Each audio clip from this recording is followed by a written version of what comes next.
Le Zaïre estime que l'entrée des deux Allemagnes aux Nations Unies est une contribution au maintien de la paix dans le monde. C'est pourquoi il salue par ma voix la présence dans cette salle des délégués de ces deux pays. En ce qui concerne la conférence sur la paix et la sécurité en Europe, suivant les informations en notre possession, cette sécurité concerne aussi le bassin méditerranéen.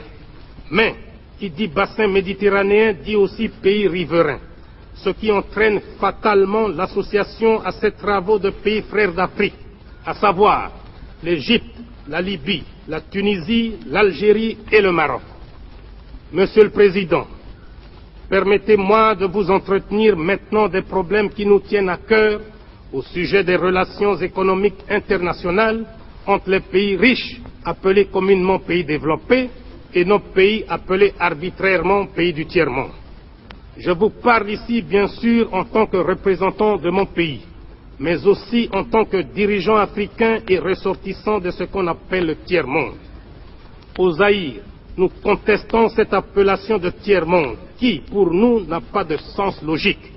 Car, si on veut lui trouver une définition économique, c'est-à-dire parler de pays à système capitaliste qui constitue une catégorie et de pays à système collectiviste qui en constitue une autre, cela voudrait dire que tous les autres ne sont ni capitalistes ni collectivistes, ce qui n'est pas tout à fait exact sous l'angle économique, car certains pays dits du tiers-monde suivent soit le système capitaliste, soit le système collectiviste. On ne peut non plus justifier l'appellation de tiers-monde sous l'angle géographique ni sous l'angle des populations, car le tiers-monde ne constitue pas le tiers de l'humanité, mais plutôt les deux tiers. C'est pourquoi nous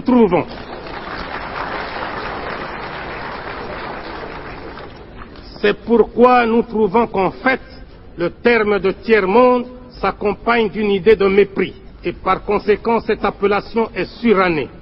Pour les gens qui l'ont inventée, il existe des pays qui forment le bloc de ce qu'on appelle l'Ouest, et les autres qui forment le club de ce qu'on appelle l'Est.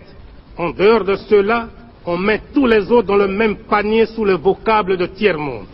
Le mépris qu'éprouvent certains pays colonialistes ne s'arrête pas là, car ils avaient commencé par appeler les pays dits du tiers-monde pays arriérés. Les auteurs eux-mêmes, trouvant ce terme trop fort, ont cru l'améliorer en lui substituant celui de pays sous-développés.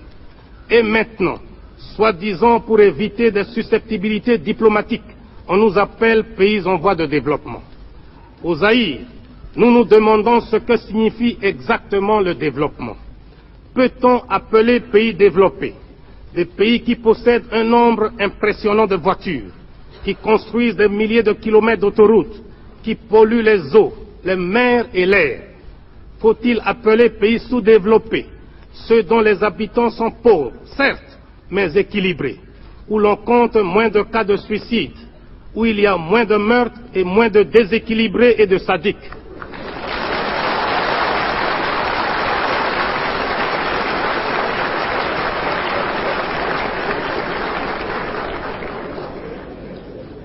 Je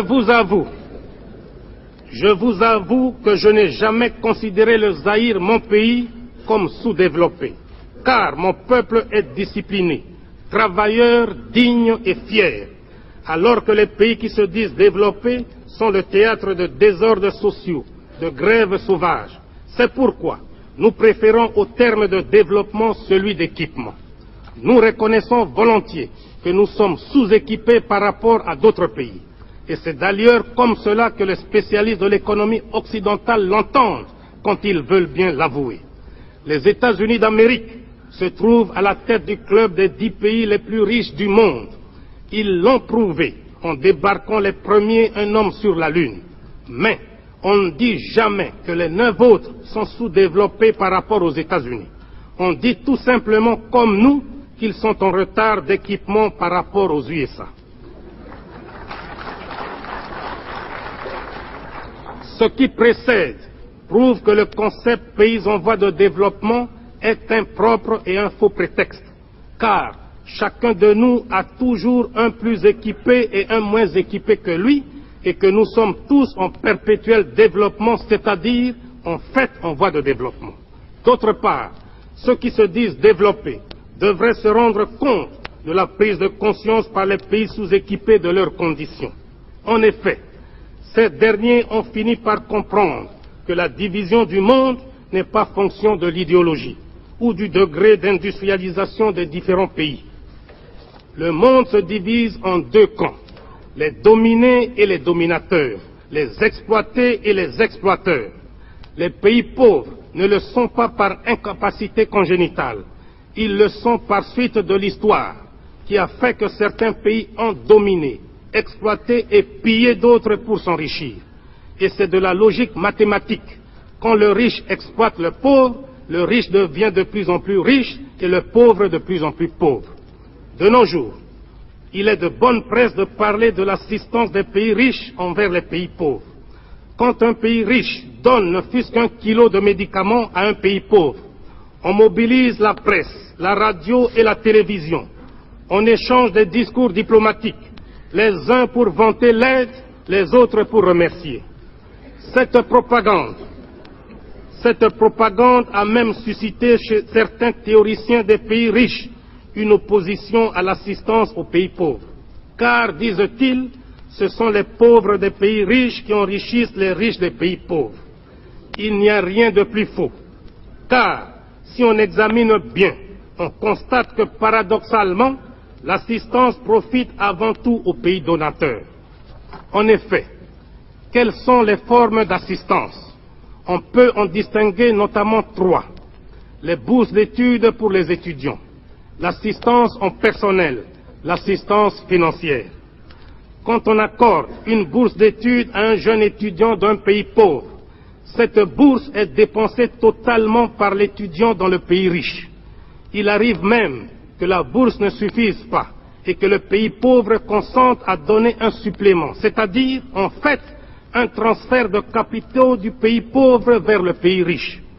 Il en est de même de ceux qu'on appelle les coopérants techniques, dont les salaires sont dépensés dans les pays d'où ils sont ressortissants. Au Zaïre, par exemple, nous les logeons, nous les véhiculons, nous leur payons pour leurs vacances annuelles le ticket aller et retour. Quant à leur salaire, la moitié est transférée mensuellement à leur compte dans les pays d'origine. D'ailleurs, une partie non négligeable de nos paiements extérieurs est constituée de transferts des salaires des travailleurs expatriés. Toujours dans le cas du Zaïre, chaque année, nous devons consentir une somme de 40 millions de dollars pour transfert salarial des coopérants techniques. On parle aussi très souvent d'assistance financière, mais si on y regarde de très près, on constate que les crédits des pays donateurs sont d'une part grevés de conditions de fourniture d'équipements et d'autre part assortis de taux d'intérêt exorbitants et de délais de remboursement très courts. De plus, ils restent dans les coffres des banques des pays riches et le pays bénéficiaire n'en reçoit pas un seul centime à dépenser localement. Il se passe donc comme si l'on finançait un pays pauvre sans que celui-ci ne bénéficie de ce financement. On dirait, pour utiliser le langage des financiers, que nous assistons là à une espèce d'autofinancement des pays riches eux-mêmes. Bien plus, mon pays transfère annuellement vers l'ancienne métropole, pour paiement de services et de dividendes des sociétés privées installées chez nous, une somme allant de 300 à 350 millions de dollars. C'est pourquoi je me demande finalement qui assiste qui. Je suis convaincu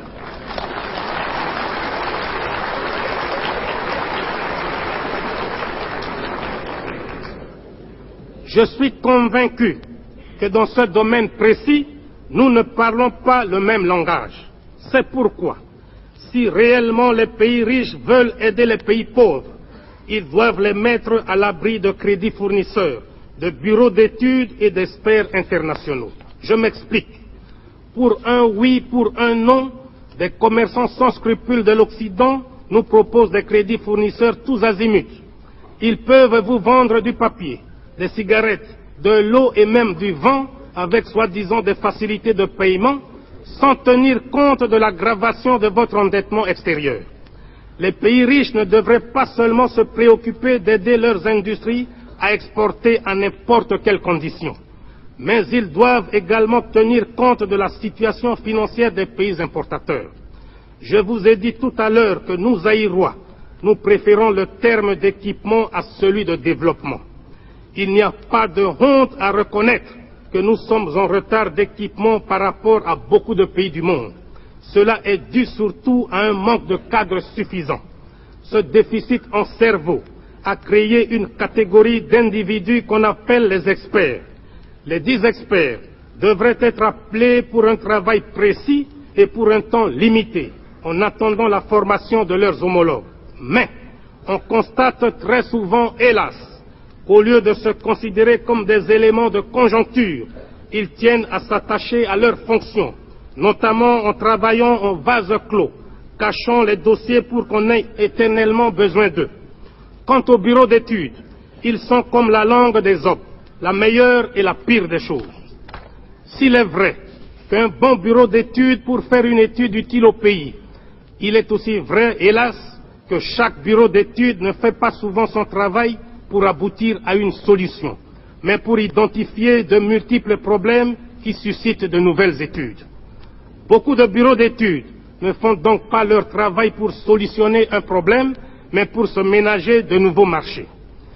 Si j'émets des critiques sur l'organisation d'assistance technique, ce n'est ni pour le plaisir de le faire, ni que je ne remercie pas sincèrement tous ceux qui ont aidé mon pays à sortir de cette difficulté, mais parce que j'estime qu'il y a d'autres voies plus désintéressées et plus efficaces. Je n'en veux pour preuve que la coopération sino-zaïroise. En effet, depuis le mois de janvier de cette année, le Zaïre vit une expérience unique dans le domaine de la coopération. Il s'agit de l'aide que la Chine consent à mon pays. Aux assistants techniques chinois, nous ne payons pas de billets d'avion et nous n'effectuons aucun transfert salarial dans leur pays d'origine. Les experts chinois adoptent le mode de vie de leurs homologues zaïrois. Le chinois se déplace, loge et se nourrit exactement comme son homologue zaïrois.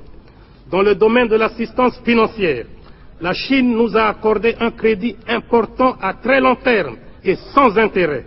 Voilà, à mon avis, un bel exemple à suivre quand on veut aider un pays sous-équipé.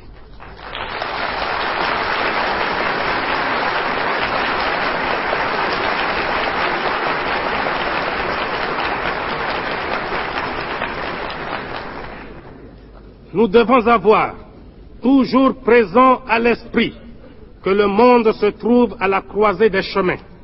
Il n'est plus divisé par l'idéologie, même pas tellement par les races ni par la géographie politique, mais par des moyens économiques.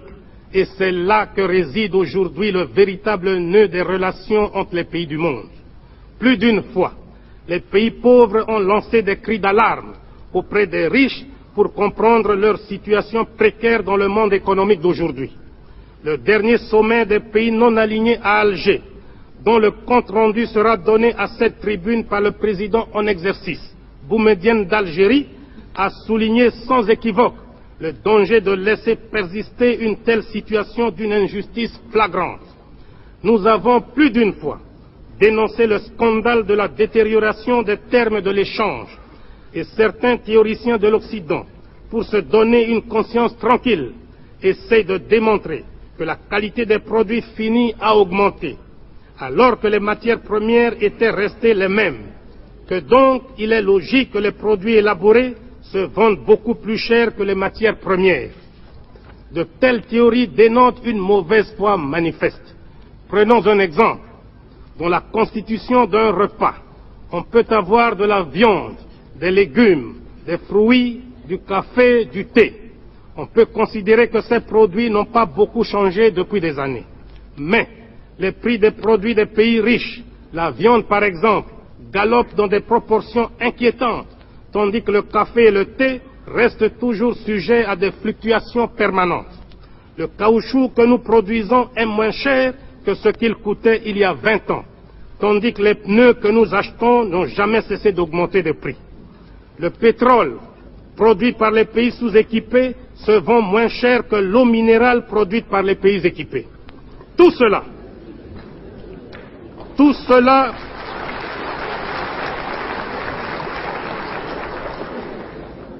cela a comme conséquence l'amélioration sensible du niveau de vie des pays équipés au détriment des pays sous-équipés.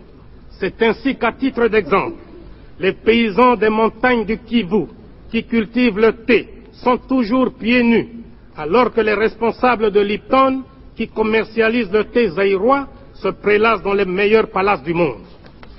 Je pense que cette injustice vient du fait que les pays riches sont en même temps juges et parties, car ce sont eux et eux seuls qui fixent les prix de nos matières premières et les prix de leurs produits finis.